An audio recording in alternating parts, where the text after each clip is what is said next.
Rumors have been swirling for months about Apple's redesigned iPads, but everybody got it wrong, including me. Let's talk about new rumors and leaks, what changed, and when we're actually going to get some new iPads. We first heard rumors from the elect back in November of 2020 that Apple was working on new OLED iPads, but we didn't have a reliable source for this information until Ross Young tweeted about it in 2022. In late 2023, we started getting some potential release dates to go with the new design and hardware changes. As those dates approached, the rumors from supply chain and manufacturing sources continued to increase. Multiple sources said that we'd get new iPads in March of 2024. Then that got pushed until April, and now that date has slipped again. So what changed, and why do I feel confident talking about it now? DigiTimes recently reported that multiple suppliers have claimed that camera lenses were repeatedly postponed. It's unclear whether these lenses were responsible for the delays, but it does seem to point to some sort of production issue. We knew these were coming for years, and the same sources that reported on their existence were now getting their release estimates wrong. An unexpected production issue on a critical component makes a lot of sense here and could easily push forward the entire timeline. New iPads are still coming though, right?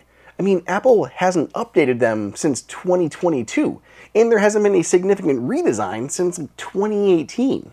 Well, we recently saw two sets of iPads show up in Indian regulatory databases, seemingly confirming the new iPad Air would be arriving in multiple sizes, and the new OLED iPad Pros that we've been expecting for years now.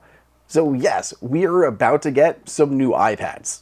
Specifically, what we're expecting to see are updates to both the iPad Pro lineup as well as the popular mid-range iPad Air lineup.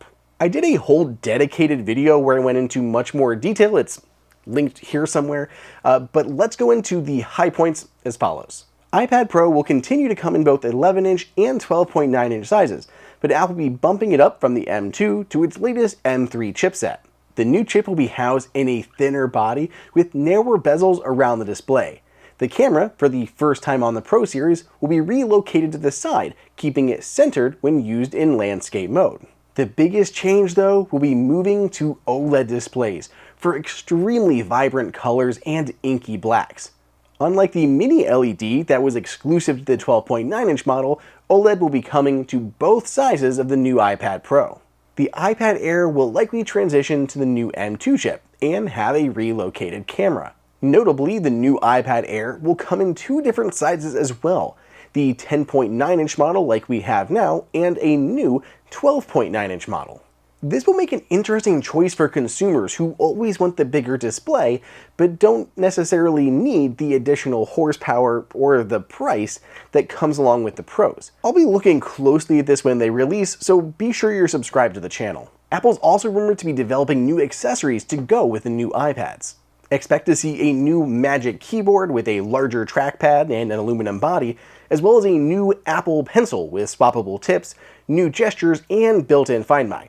I did a video on this one too, so check that out. So what happened with the delay? And how did everybody get this so wrong? Twice. Here's what I think makes the most sense. So Apple's new hardware is usually tied to a software release. iPadOS has to add support for the new devices and everything. At some point during the original schedule, Apple ran into some sort of production issue. Maybe it was low yields, maybe it was those camera lenses, who knows? But it forced Apple to delay things to coincide with the new software release. Apple is currently testing iPadOS 17.5, which is currently in its first developer and public beta. Apple keeps a fairly strict cadence with its software releases. If we use that for our reference, Apple will likely release the release candidate of iPadOS 17.5 around the week of May 6th, give or take a week. This date was further confirmed by none other than Mark Gurman in his Power On newsletter this past weekend, where he now claims that new tablets will be released during the week of May 6th. Makes a lot of sense to me. I'd expect Apple to announce the new iPads then released the RC of iPadOS 17.5 that'll contain all the necessary code for the new devices, then released that software publicly just before the new iPads hit store shelves. Let me know down below in the comments which of these new iPads you're most excited for, or maybe you're waiting for the new iPad mini. But I think I'll save this for another video. Be sure you are subscribed to the channel, like this video, and turn on notifications, because if these dates slip again, you want to be the first to know.